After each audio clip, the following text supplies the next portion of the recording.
If Christ is king, how should the Christian consider the kingdoms of this world? What does the Bible teach us about human authority and what it means to love our neighbors and our enemies? Before we render unto Caesar what is Caesar's, let's know what it means to render unto God what is God's. This is the Biblical Anarchy Podcast, the modern prophetic voice against war and empire. Hello, everyone, and welcome to another episode of the Biblical Anarchy Podcast, a project of the Libertarian Christian Institute. This week and every week on Biblical Anarchy, we seek to live counterculture to the empire of man and to instead seek the kingdom of God by unpacking what the Bible teaches about government, authority, and human relationships. I am your host, Jacob Daniel. For today's episode, I am glad to be joined by Angela McArdle. Angela is the current chair of the Libertarian National Committee, or Libertarian Party. She was elected at the 2022 Libertarian National Convention in Reno, and she joins us today to have a conversation about faith and politics and the role that Christianity plays in the world. So, Angela, thanks for coming on, and how are you doing this evening? I'm doing great. Thanks for having me. Yeah, of course. Glad to have you. So, I wanted to give you a chance first at the beginning just to do some basic introductions. So introduce yourself to the audience. You've been on my old podcast, but you haven't been on this new one that I started with LCI. So if you could just give a little bit of a summary of kind of like your background, how you got involved in politics and libertarianism, and anything else that you feel is relevant about your background, faith, political, or anything else. Sure. So I have been pretty much a libertarian since adulthood, since late adolescence. I became active in the party in 2016. Before that, I was just very much more like a political activist, leaning towards anarchism most of the time. And I had an opportunity to run for Congress in a special election in 2017. It was really exciting. I got recruited in 2016, and the rest is history. I found it to be an amazing platform to share libertarian values and engage with people on ideas. It was really great. After that, I decided that it was really important to sort of clean up the party because it didn't provide resources to candidates. It seemed, quite frankly, hostile to Christians a lot of the time, hostile to people who are libertarians but are socially conservative. And I thought that made absolutely no sense since I was a big fan of Ron Paul and I grew up in a Christian home. My father's he works for a Christian missionary radio company right now, organizations that do broadcast into communist countries and places where it's difficult to be public about your faith. My father's in a missionary alliance. And so I've always been very distrustful of government because of the atrocities that I unfortunately got to hear about as a small child, or maybe fortunately, unfortunate for the people who encountered them. But we heard all kinds of horror stories from missionaries who were coming back from China, Vietnam, people who survived Pol Pot's killing fields. It made me very distrustful of government. And so I think I really had sort of the perfect upbringing, right, to be a Christian who ended up getting in libertarian politics. Right. So could you talk to us about you're coming up on like the first year since you took over as the chair at the Libertarian Convention in May of last year. So can you go over maybe some of the things that have happened in the Libertarian Party over the past year that you think people might be interested in? I know there's been a lot of different things. Maybe highlight just a few of the accomplishments or developments or things that are in the works. Yeah, there's been highs and there's been challenges, but it's been a really incredible first year. So just recently, we had February 19th, a big anti-war rally in Washington, D.C. And what was so incredible about that is that it was a coming together of people on the left and the right. It was the first large anti-war rally since the Iraq War, maybe in 20 years. We had over 3,000 people show up. We crowdfunded it organically. We had about 20 speakers. It was a lot of work.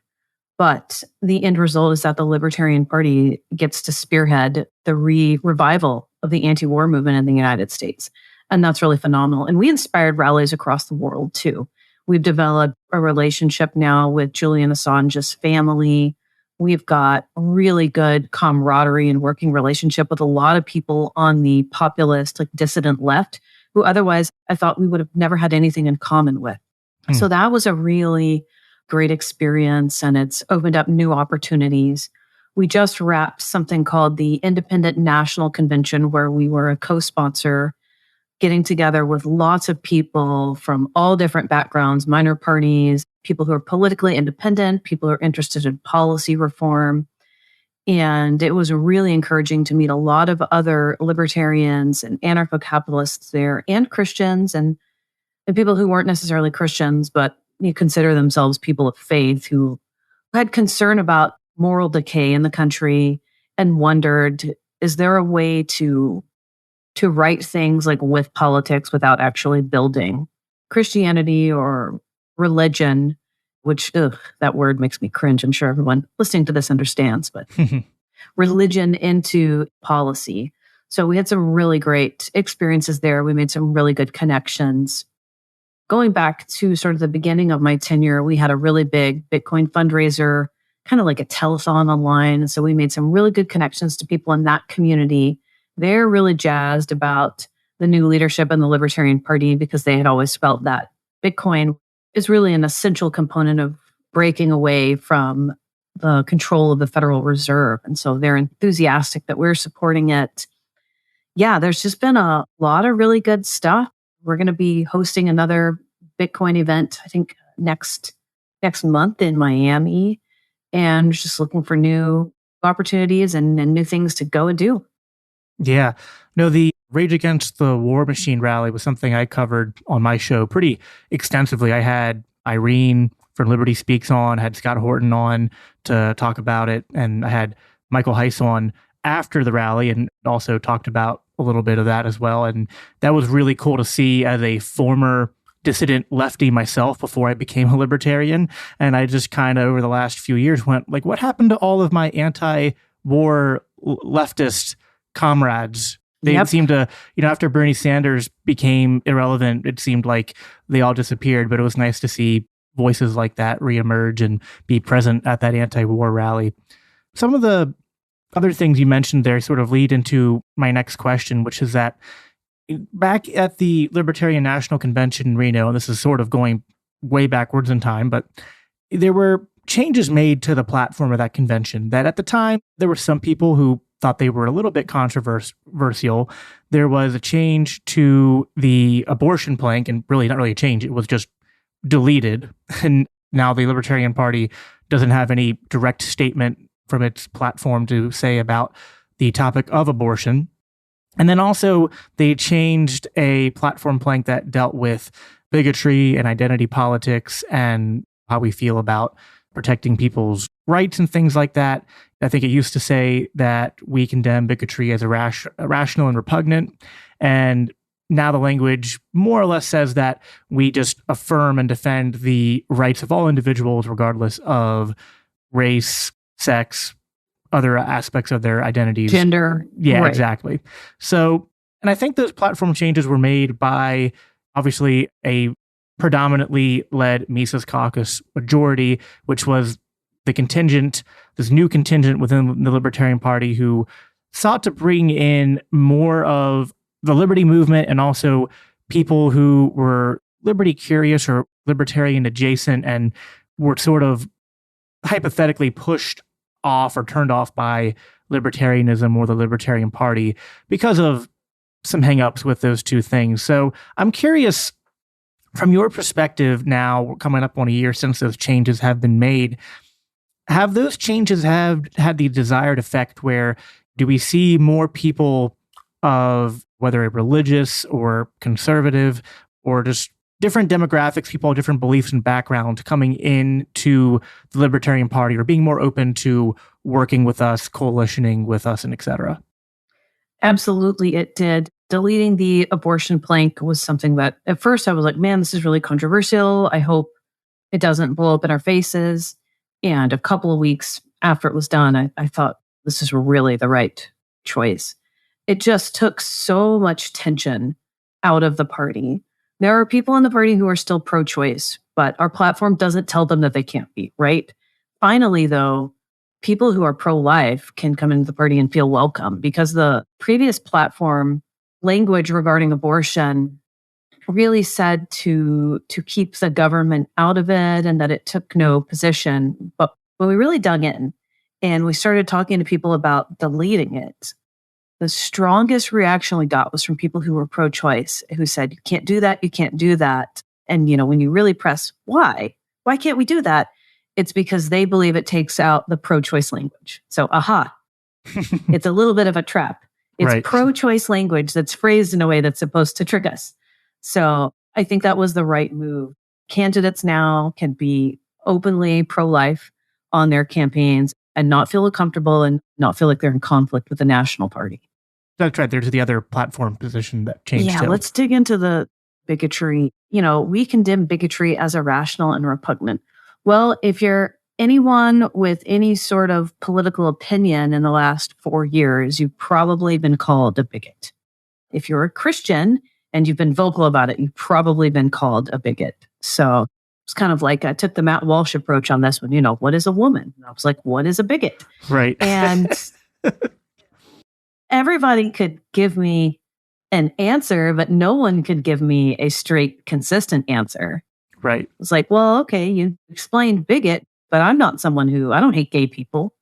So why would you call me a bigot? Well, you say you don't, but we all know what you think. I'm like, oh, that's fascinating. Like, how are you beaming into my head and knowing my private thoughts and who I secretly hate? Well, we can just tell. I'm like, well, this is okay. So I guess we're getting nowhere with this. So maybe we should just remove the word bigot from the party's platform. And boy, that was another thing that just killed all the tension, because that was such a controversial position. Everybody was like, you can't be in the party. You're a bigot. You're a bigot. So no more.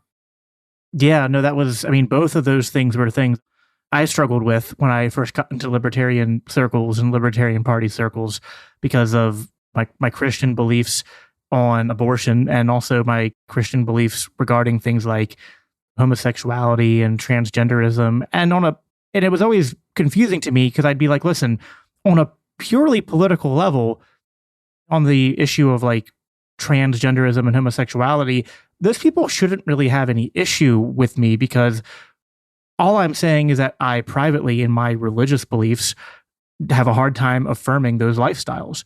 But I don't want to wield the power of the state to stop them from doing anything. Might be a little bit of a different conversation if we're talking about what we're doing to impressionable young children.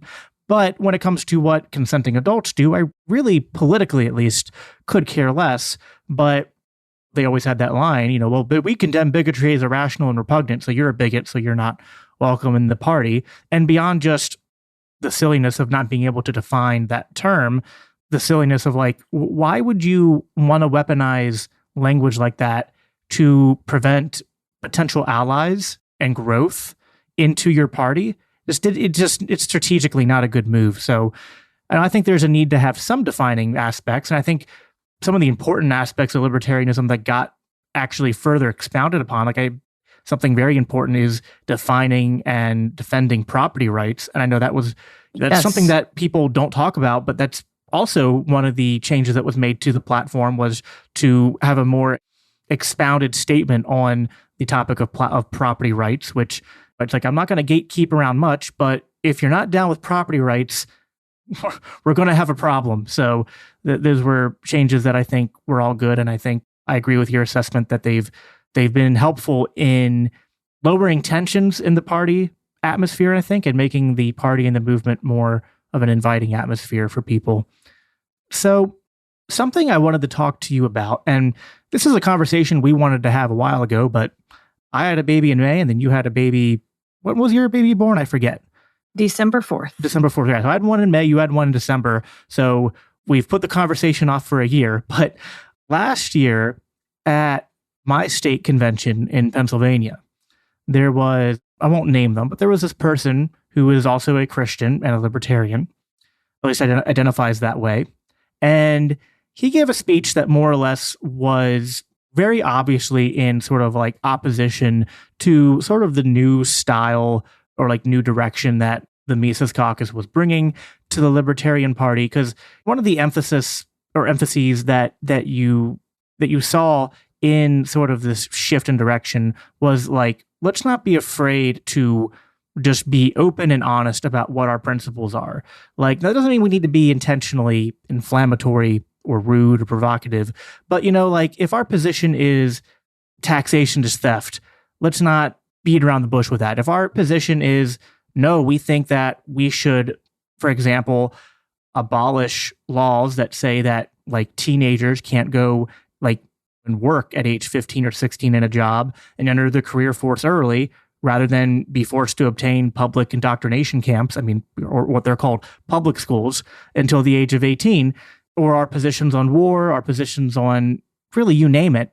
It seemed like the old style of libertarianism was to sort of like water down the message, to couch our ideas in ways that wouldn't be inflammatory. That would almost, I always called it like dishonest evangelism was the term I used. And it was kind of like what libertarians were doing is like what some Christians would do, where they're trying to trick people into like coming to church. They're like, what if we make the music like the music you like? And what if instead of the communion being the wine and the bread, what if it's like Doritos and Mountain Dew? And what if we don't really preach from the Bible? What if we just tell you God loves you and everything you're doing is great and you can just keep doing everything that you're doing and God doesn't want you to change anything about you? And it's like, okay, cool. Like you might get people to then come to a building called a church, and you might get people to even then maybe be okay calling themselves a Christian if that's what they think it is. But it's like, that's not you changing people or evangelizing people to become Christian. You're changing Christianity to make it more palatable to people who aren't Christians. And that's, to me, what sort of libertarians were doing, especially those in the Libertarian Party. They were sort of trying to water down libertarianism. And I think, so the guy who gave a speech said, well, Christianity and libertarianism, we're supposed to be like these peacemakers. We're supposed to try to get along with everyone. We're supposed to not be offensive, not be quarrelsome with people. And we got to be careful of radical messaging because it's going to turn people off. And that's not what we're called to do as Christians and libertarians. And you and I were both like, we have some disagreements with that approach. So yeah, let's get into that a little bit. Just what are your thoughts when it comes to, as Christians and libertarians, what are we supposed to be? Are we supposed to be the middle of the road people, like hey, we're not left or right, we're libertarian? And and then as Christians, are we supposed to be lukewarm, or are we supposed to be something else? Well, right. If you're lukewarm, you get spit out of his mouth. So I think that's pretty clear. I think we're called to be principled. And sometimes the principled position is provocative, no matter how nicely you phrase it. If you go out and you say, I don't mean it to be personally offensive, I value you as a person, I love you, and I believe you have intrinsic value as a human being, but homosexuality is immoral and a sin because the Bible says it so, that's provocative. It doesn't matter how many nice, loving, genuine, affectionate qualifiers you give it, it's just going to be provocative. And I think that trying to be nice when you say things, or what's a better way to put it? You don't need to be mean-spirited when you say things, right? We don't have to be mean-spirited as libertarians or as Christians, but there are things that you're going to say that are true that are just going to offend people. And once we start shying away from saying that at all, I think we're really going down a dangerous path. We've all seen the churches that have the ridiculous rainbow garb, and you've seen the viral clips of quote unquote pastors saying God is they, them, God is she, all that stuff. We all know it's wrong, right? The thing that really triggered me was back in 2020. I was walking to and from work one day, and I walked past First Baptist Church of Pasadena, and they had a big sign out front, and they said, "What would Jesus do? Jesus would wash his hands." Oh. No, Jesus healed lepers. That is not the right approach. And so when we start watering things down and worrying so much about offending people, eventually we start distorting the message, and getting really off target. And we've certainly seen the church do that. There's been all kinds of controversies in the Methodist Church and even the Southern Baptist Convention. And we saw a very similar controversy happen in the Libertarian Party. And that's why the Mises Caucus really had to course correct it, because that's sorry, we have to speak out about individual rights, free speech, the right to assembly, all of that stuff. And it doesn't matter if there's a quote unquote pandemic happening. Those are our constitutionally enshrined rights. And from an anarchist perspective, those are my natural rights as an autonomous human being. We can't water that down. It doesn't serve any purpose except to maybe try to make more people like us. Like, it doesn't lead anyone to libertarianism. It certainly doesn't lead anyone closer to Christianity.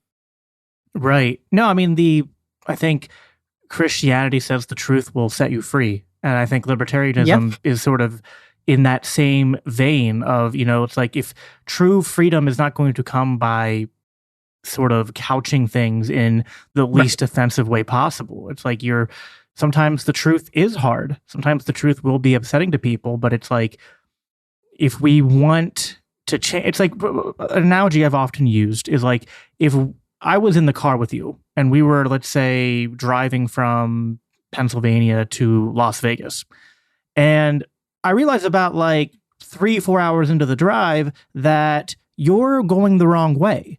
Like, you're on the completely wrong road, and instead of heading west, we're heading like southeast. And I was sitting there going, I really don't want to upset Angela. Like, she's going to be embarrassed if she's going the wrong way. She's going to feel like maybe she'll feel like I'm mansplaining to her because, I'll be accusing her of being a bad driver because she's a woman or something like that. I'll be like, I don't want to tell Angela she's going the wrong way. It's just, so instead of that, I'm just going to try to, I don't know, like, I'm going to try to encourage you to I'm sure you know the right way we're going, right? You check the map. Like, there's no good way to water down that message. I'm either going to eventually have to, and I should do it politely. I shouldn't yell at you and be like, you idiot, you're taking us the wrong way. But I just need to politely be like, Angela, we're on the wrong road. I think we need to be going this direction, and trust that you will, if you're a person who is engaging in good faith and we have the same destination of trying to get Las Vegas, you'll receive the information, realize, oh, I am going the wrong way, and then we can course correct and go the right way. Now, I realize that's a simplified analogy. People probably aren't as sensitive about driving the wrong direction as they are their lifestyle choices or their political beliefs or their religious beliefs.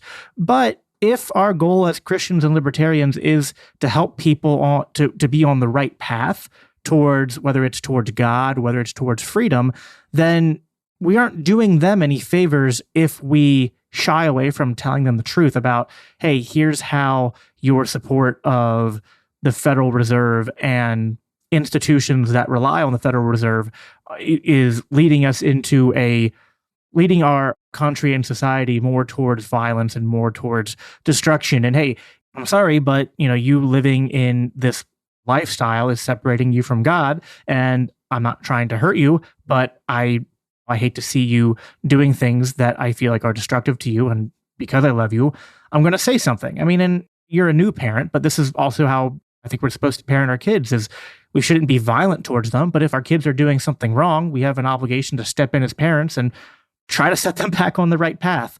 So I guess the person that we were both listening to at that state convention, I guess what they're trying to reconcile, which I guess I'd want to hear you comment a little bit on this, is how do we as Christians try to reconcile our role as wanting to be peacekeepers, wanting to be in the world, but not of the world, but to still be that salt and light? And what does that look like? Does it mean that we, I don't know, do we have to be coy at all in how we present things? Or should we just stand on the truth no matter what? Or I don't know, is it just perhaps maybe more complicated than that, and we have to take each situation and encounter as its own individual thing? I mean, I think we need to learn how to use our best judgment in social situations. Don't be a pest. No one wants to be pestered. No one likes a pest. You don't do anyone any favors when you come across as annoying. And that's a difficult thing to really explain. I know there are a lot of people in the Libertarian Party who do not pick up on social cues very well. There's autism, there's learning disabilities. And so those people are coming from a place of good faith most of the time, but they can just be really abrasive and rude. So sometimes it's on us to figure that out and get help if we're obviously missing the mark. And I think the same thing goes for Christians. Like, how many people do you think that the Westboro Baptist Church types have won over? Probably not very many. That's a really horrendous, that's a really horrendous way to behave. The cop out, the easiest thing to say, and I don't mean this to sound disrespectful or blasphemous, is, oh, be Christ-like, be Christ-like. Yeah, absolutely. We want to be Christ-like, but to be real, also, like, it is so hard to do. Mhm. It is so hard to do. And if you find yourself like constantly failing to live up to that standard, you might want to adjust your approach. But if you fail at it every once in a while, I'd hate to see someone just clam up and do nothing because they couldn't be perfect, because none of us qualify to die on that cross. Like, we're just not there yet. We got to do our very best, but I think we're all a work in progress, right? And so's our outreach. Yeah. Think of the ministry, if we're going to be Christ-like, I think of the ministry of Jesus and the many encounters he had. And there's plenty of times where you read what, he's saying to the Pharisees or to the crowds. And there were definitely some times that he said things and people did not respond very kindly. I mean, there was one point where people were just getting up and walking away and leaving. And the disciples were like, Jesus, like, that's such a hard word. Who can accept it? But then Jesus, after he gave them an explanation of why he was doing that, he said, what about you? Are you going to leave? And they said, well, no, you hold the truth. And so I think maybe part of the problem, I don't know, maybe you would agree, this is at least some of what's going on here, is that I think some people want to like attract everybody. And I just don't think that's, and I want to be careful with what I'm saying here. I'm not saying that we should like write people off based upon like group identities, or we should also understand that sometimes our job is to plant seeds and we don't necessarily always see those seeds bear fruit right away, or we might not ever see that those seeds bear fruit. But we also, I think, have to recognize that we're not called to literally by ourselves save everybody or like associate with everybody. There will be people who get turned off by us, and that's fine. There's going to be people who aren't turned off by what we have to say, who latch on to that truth. And we just have to kind of like keep going. And it's the idea of like, we have to find the remnant. And I'm not saying that we should find the remnant and then, well, screw everyone else. But I think first and foremost, we should be going after those people who do resonate with the truth. And then with everyone else, we have, I think, should have the mindset of you plant the seed and you pray for the Holy Spirit to work on them, or you pray that life experiences happen that change their perspective. Right. I think so. I mean, it's an uncomfortable truth, but there are people out there who right now, in their journey on life, hate God. They're angry. They're angry at God because of things that happened or things that didn't happen. And their hearts are full of hate. And I don't like to say that anyone is beyond salvation or that it's beyond reaching them, but sometimes you cannot reach them right now. And I would hate to see a message watered down or morphed into something that was not the truth because we were afraid of offending people whose hearts are full of hate, who have no interest in listening to us in this moment. Like, we need to go after people who are the most receptive, and, we can still pray for people who are far off, and pray that God changes their hearts in his own time. Yeah, absolutely. What are some of the harsh truths that you think as Christians and libertarians that are like the most important to say right now, but are also equally the hardest to say right now? And how do we approach saying those in ways that capture that balance of we're not just, I don't know, saying things in the most provocative way possible, but we're not watering down the truth and we're saying what needs to be said? I mean, I guess like the one thing that comes to my mind that the most is talking to people about the war in Ukraine and Russia. And it's like, no matter how much it upsets people when I say, no, I don't think that the United States government should be sending money or ammunition or any support to Ukraine. And rather, I think they should be telling Ukraine, go to the negotiating table now and negotiate a peace. And if that means you give up the Donbass and you don't get Crimea back, then that's what it takes. That's a truth that I feel very convicted of based upon just studying the issue, listening to people like Scott Horton and foreign policy experts at antiwar.com and the Libertarian Institute, and things that were talked about at that Rage Against the War Machine rally we talked about earlier. But man, you'll really upset some people if you just come out and say that's your view. So that's one example. But if you want to comment on that one, please do. And then are there other examples of really important truths right now that we need to be bold in saying, maybe, compassionate while we're saying it, but we do need to be bold in proclaiming because they're really important to be saying right now? I mean, absolutely. I agree on the issue of war. It doesn't matter if you think you're fighting for a just cause when people are being murdered overseas, infrastructure is being destroyed. No one ever thinks about that, by the way. No one thinks about the other costs of war, that waterways are polluted and wrecked. People end up with dysentery, they die of starvation or disease, and it's a slow, painful death. People are separated from their families, what it's like growing up after witnessing the atrocity of war, PTSD, and the anger and resentment that it all breeds. It's wrong. I mean, I really do think that supporting unjustified war, a war that's not strictly self-defense, is immoral. And I think that we need to speak out against it. If someone put troops on my land completely out of nowhere and it was a total shock and there hadn't been 6 years or more of provocations and going back and forth, maybe I would feel differently about it. But the war in Ukraine is very complex. The United States government and NATO have been involved and have escalated provocations against Russia, honestly, since the 1990s. This is no surprise, although it's a very sad situation. I do think as Christians and libertarians, the right thing to do is to call for peace, not to call for military might from the United States or the military-industrial complex. What about some other issues? So, controversial one that a lot of libertarians are afraid to speak out on are being very politely called child's gender-affirming care. Yeah. I think that it's doing violence to children, and I think that's wrong.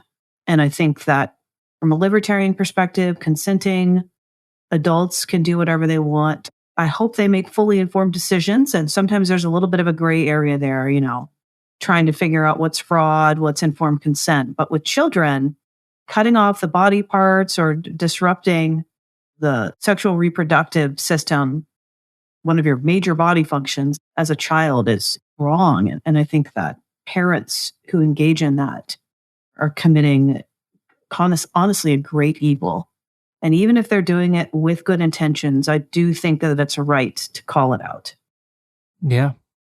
No, I 100% agree with that. I was actually in a Twitter argument earlier with a person I'm sure you're familiar with, but I don't like to name call people on the podcast. I'll tell you afterwards, but they were just very hurt by I used the G word, the grimmer word, to describe some of this, which I try not to throw around too casually, but I do think sometimes it's appropriate to call certain things for what they are. And what really irks me about this is that libertarians should understand that one of the biggest obstacles we have to people of all walks of life, but I think especially to just your normal, average, middle-class American, or to Christians or conservatives, is that they view the call for libertarianism or for anarchism as the obfuscation of responsibility and rules and social order.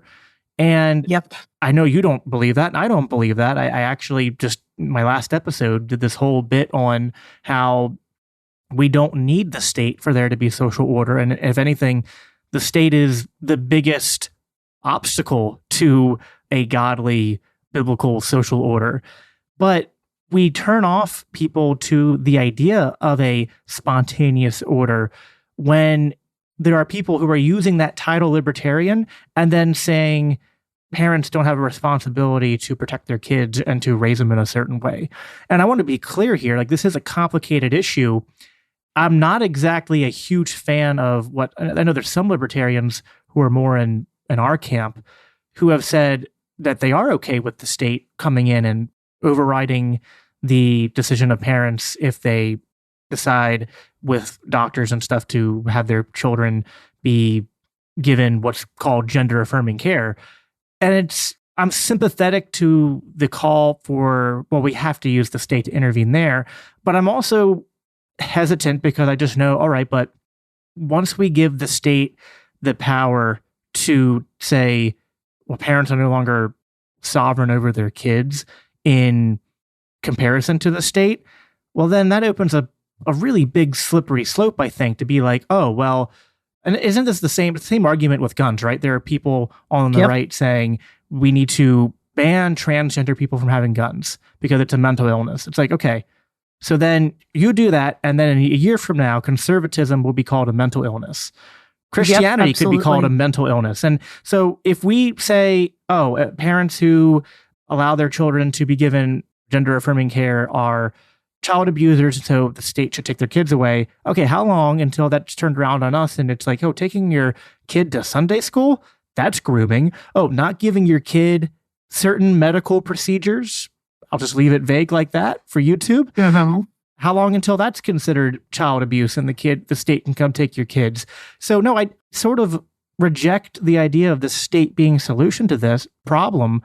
But then it's like, okay, we then have the highest call to be advocating for a personal responsibility of parents to then use that freedom responsibly. Like, yes, I want parents to be sovereign from the state, but that doesn't mean that I'm going to cheer on parents who use that sovereignty to do horrible things. We need to, if anything, be loudly pushing back against that aspect in our culture in order to stave off the demand for the state.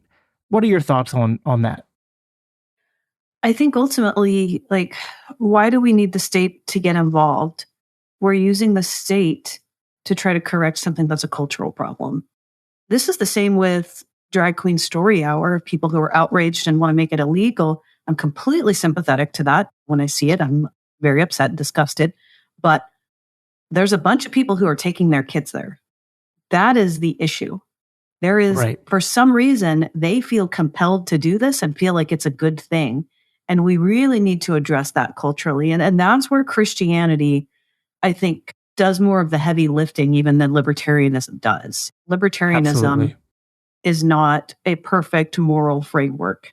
As we're discovering, in real time as we try to navigate these issues. But yeah, there's a real slippery slope there. I know that in Canada, there are ministers who've been arrested for expressing negative views, biblical views on homosexuality. I'm sure it's not the only place. And, the free speech is not a right that's enshrined in any type of Bill of Rights in England. The UK at large is quite behind on free speech and First Amendment rights. So we really need to be mindful of that. And the state has done some really horrendous things in the past. They did sterilization measures. Maybe people see this as a manifestation of that, but what if this was kind of turned against us, if the tables were turned? I'm very mindful of religious persecution coming back and political persecution, which has been on the rise, obviously. We've all witnessed it. Yeah. Do you fear that, one of my concerns as a Christian and a libertarian is that as the culture war ratchets up here in the West, that we're just going to get caught in this back and forth struggle, that the left's coming down hard on the conservatives and the right wingers right now. But I feel like I see that happening in real time, like with people like Matt Walsh and Michael Knowles and like the Daily Wire crew. Even someone who I love, Jordan Peterson, has given in a little bit to some of that angry reactionary mindset. Right. And again, I'm so on an emotional and spiritual level, I really get where they're coming from, but I feel like they're a little bit short-sighted and sort of like understanding, how they're acting in this very high time preference fashion. And they don't realize that some of the things they're advocating for are going to come back and screw them, just like the things that conservatives advocated for in the early 2000s. Dave Smith says it best. It's like the conservatives created the Patriot Act, and now the war on terrorism has been turned inward on the domestic population, especially the conservatives and Christians. So it's like, I just wish that we could learn our lesson and not make those same mistakes and do what you said, which is really like, this is a cultural problem, which means the only way it gets fixed is through the culture. I think the church has to do the heavy lifting. It's like we don't need more laws. We need more people to come to Christ and to turn away from these evil ideologies that are dominating our culture. Yeah. And I mean, let's think about this. Take it out. In a real world scenario, I have several transgender friends who are all adults. I try to be mindful of my rhetoric on social media and conversations in general. I don't ever want to come across as so harsh, coarse, angry that they would be too ashamed and uncomfortable to come to tell me if they'd ever had a change of heart and wanted to detransition. I don't want to be like a quote unquote safe space, but I still want to be a landing pad for people who want to turn around. Sort of like your analogy with driving directions. I did that, by the way. One time I was driving with a friend back from Las Vegas, and I was pretty sure she was on the wrong route. And I didn't say anything for like 30 minutes because I was so uncomfortable. And when I finally said something, it was like a long trip. And I was like, maybe I'm not paying attention. GPS isn't working. And finally, when we figured it out, she was like, why didn't you tell me? So right. Yeah. Don't be afraid to tell people. Don't be afraid to tell people. Yeah. Well, that was and I know you're familiar with him. That was kind of my experience with my friend Torin. I knew him when he was Torin, and then I knew him when he transitioned and went by Audrey for a year. And I never stopped stating what I believed to be true. I always tried to do it in a very respectful fashion that was not dehumanizing. I tried to listen, first and foremost, I'm your friend. I love you. God loves you. And I have no ill will towards you. And I can't imagine what kind of struggle this dysphoria and discomfort in your, you have in your mind and body is. And I'm not trying to write that off at all. I'm concerned about your relationship with God. I'm concerned about your long-term fulfillment and happiness. And I'm just not convinced that this is the right way for you to deal with these problems. But I never tried to come across as hateful or not acknowledging just the obvious difficulties of what he was going through. And I think me and other people around him who all modeled that same sort of approach, we gave him collectively, we acted as that sort of landing pad for him when he came full circle and realized, wow, this isn't working out for me. This isn't making me happier. He came to the point where he realized, no, I'm just treating this pain in my soul. This is his own words. He said, I'm treating this pain, but I'm treating it superficially, with a Band-Aid. But really the problem is my leg's broken and I'm just taking a bunch of pain meds. I need to set the leg and I need to seek healing. And so he's gone through that and re-embraced his male identity and his relationship with God and going back to church. And I didn't have to use force against him.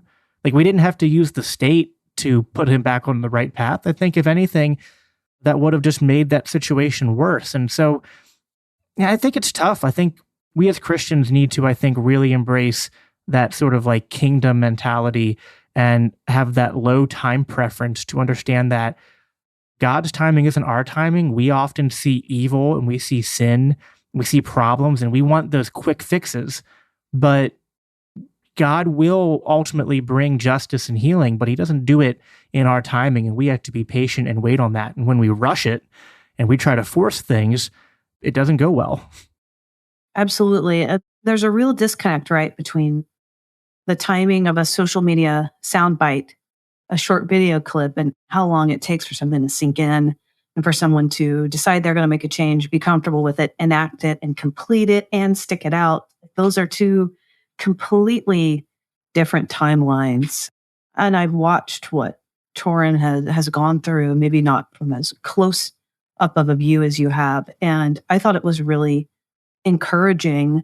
If we were to view gender dysphoria, and transgenderism as something akin to a mental illness, we should think about how much anguish that is. As a teenager, I had about a year where I struggled really badly with anorexia, and it was miserable. I was not like, yay, I'm anorexic. I'm out as a skinny person. This is my new identity. It was a miserable time in my life as a very depressed 16-year-old girl. I didn't have support from anyone. I didn't know what to do. The last thing I would have needed was for someone to be like, good for you. You should starve yourself. That's not what I needed. I really just needed someone to be there for me until I was able to sort of find my way out. And I'm really grateful that it happened. And I wonder if that's the approach that we should take with people. It's what I try to do. It's like, I just want to be a good friend or person X, Y, and Z. And if they ever change their minds on this, I want to be there to congratulate them and affirm them and help them. But it's a struggle. It's a struggle to do all of that. We're imperfect human beings. We see things happening, and sometimes we do see it codified in law, by the way, in ways that are going to potentially infringe upon our speech or do things that we think are going to harm our children, and not just physically, right? Like the things that they're exposed to in public places. And it's difficult to bite your tongue. It's difficult to move through this world with grace and Christ-like behavior, but we got to just do our best. Yeah, that's all we can do. And I think that, as we start to wrap up, I think that one of the things that Jesus did was, and that he got scorned for, was he would sit with the sinners and he would eat with them and the tax collectors. I always laugh at that. It's like Jesus ate with the sinners, so the prostitutes, and the tax collectors. It's like, no, God, no, Jesus, not the tax collectors, please. But they're the worst. But it's like, that's what we have to do. And I don't imagine Jesus sat there and browbeat them the whole time. It's like, well, you need to go and do this, and you're going to hell. And then he also probably didn't sit there and go, oh, you're a tax collector. You go and you extort people, and you're the arm of the state and extracting people's property from them. That's just so great. Right? There was no girl moment. Right. Like, it wasn't like, oh, you're a prostitute. Like, that's amazing. Just more power to you. Like, no, it's like, that's a false dichotomy. Like, Jesus didn't do either of those things. And we don't know exactly what he said, but we know it was somewhere in the he probably treated them like individuals. He probably did at points challenge them to, there's that line, go and sin no more. But exactly, he didn't condemn them, because if you immediately condemn people, where's the path to redemption? Where's the path to redemption? And I think there's that line that God says, I desire mercy, not sacrifice. And it's like, we have to allow for that. Way out. Yeah, you got to allow people an escape route when they get into these situations. And I think the same thing politically, right? Like, and again, everybody's in a different place. There are people who are probably unreachable right now, but they may not be in a year or, 2 years from now. But if you're so vicious to someone, even when they do realize that they're wrong and they're going to change their politics or their religious views, they're going to be way too ashamed and angry at you to ever approach you with it. And you could be that stumbling block. That's a trip, right? To be a stumbling block before someone's converted. That's quite a paradox, but it could be the case. And so it's better to just not put yourself in that position. Yeah. Well, I mean, we can do that as people, and we can be stumbling blocks, and the church can do that too. I mean, I almost lost my faith because of how disappointed I was in the church back during the Iraq war and the years later. I mean, how much the evangelical church just like went all in on. Dave Smith said it in the speech he gave when I was at the Take Human Action tour last week. He said it so eloquently. He was like, the evangelical Christians put all their chips on, let's kill 1 million Iraqis. And now they wonder why they have no social capital. And it's like, and when they did that, like, how many of the people in like my generation, your generation and whatnot, how many people have been turned off by the church just because they're like, yeah, I don't know how I can square you saying that Jesus loves me and loves everyone with bombing innocent women and children and families and people. Yeah. Like, I mean, we're killing Muslim babies. That's not a good thing to do. That's not a good thing to do. I don't care if their parents are, quote unquote, bloodthirsty terrorists. You don't kill children. That's horrible. Right. And to connect this back to like, are we supposed to be radical or are we supposed to be like more reserved? It's like, I don't want to be mean to people, but at the same time, like, I'm really not sure that the right approach is to just like mince words about how horrific war is and how horrific. Agreed. And it is almost like an abomination towards God. Like, we're literally taking the name of Lord in vain when the West, which is still predominantly a Christian culture and it gets associated with God and the church. And when we are just so comfortable with war and we normalize and support war, we are taking the name of God in vain. And we are basically saying like that we're the people of God and we're saying God wants us to kill you and destroy your families and destroy your infrastructure, your homes, everything. It's like that. I don't think that what we need to do with Christians who are doing that is to like sit down and go, well, we just have differences of opinions and let's talk about those like just very nicely. No, I think we need to like Jesus did, when he went into the temple and he encountered the money changers, he flipped tables and he fashioned whips. Yep. And I think to the non-Christians, we should be if anything, the most graceful and sympathetic towards. But when we're encountering Christians and people in the church who are engaged in corruption, engaged in warmongering, that's when we have to get that righteous, angry Jesus, or do our best. We're not going to be perfect in expressions of anger, but I'm not saying we should be intentionally nasty to people, but we do need to be, I think, bold and radical in just stating like, no, like this is evil, it's damaging to the gospel, and it needs to stop. And if it makes people uncomfortable, then they're like, oh, I don't want to see pictures of blown up shoulder. And it's like, well, I don't care if you don't want to see it. Like, this is what you're supporting, and you need to be confronted with the truth just as much as anything. That's, I think, the whole theme here is that whether it's offensive or not, that's what we are called to do, I think, as Christians and libertarians, is present the truth. So, Angela, I want to give you closing thoughts and remarks on what I said, and then we'll do closing plugs and stuff like that. I mean, I completely agree with you. I think the truth will set you free, certainly from a spiritual perspective, because it doesn't matter how much freedom you have if you're completely separated from Christ. You have spiritual death. And when it comes to issues of political ideology, individualism, free speech, property rights, you can have as many superficial things as you want.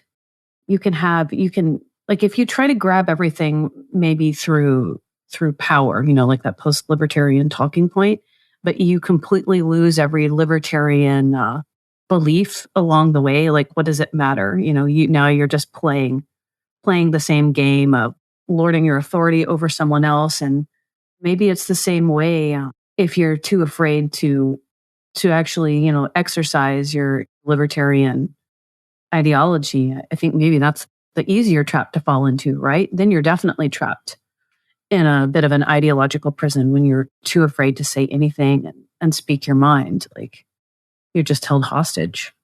And that's not a good way for anyone to live.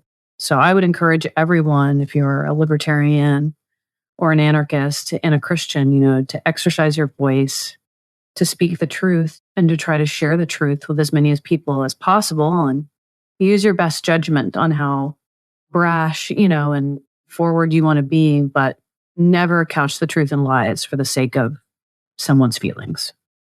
Amen. Angela, I really appreciate you coming on and having this conversation with me for the audience to hear. And I think that they'll enjoy the topics and the perspectives that you were able to bring. Could you give any just closing plugs for your personal stuff or anything for the Libertarian Party before you go? Absolutely. If you're interested in joining the Libertarian Party, you can find out more about us and join at lp.org. If you'd like to read my thoughts on, any of the issues we've discussed here today, you can find them on patreon.com/Angela McArdle. I also have a Substack and Locals. And thank you guys so much for taking interest in this stuff. Of course. Well, thank you again, Angela, for coming on. And thank you, everyone, for listening. I hope this conversation was informative and valuable to you, and that you're encouraged to go out there and speak truth to power, as we're called to as Christians. So thanks again, and I will talk to you again in 2 weeks. Take care. The Biblical Anarchy Podcast is a part of the Christians for Liberty Network. a project of the Libertarian Christian Institute. If you love this podcast, it helps us reach more with a message of freedom when you rate and review us on your favorite podcast apps and share with others.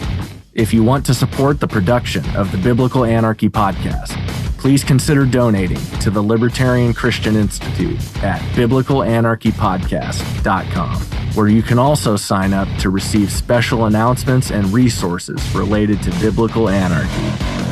Thanks for tuning in.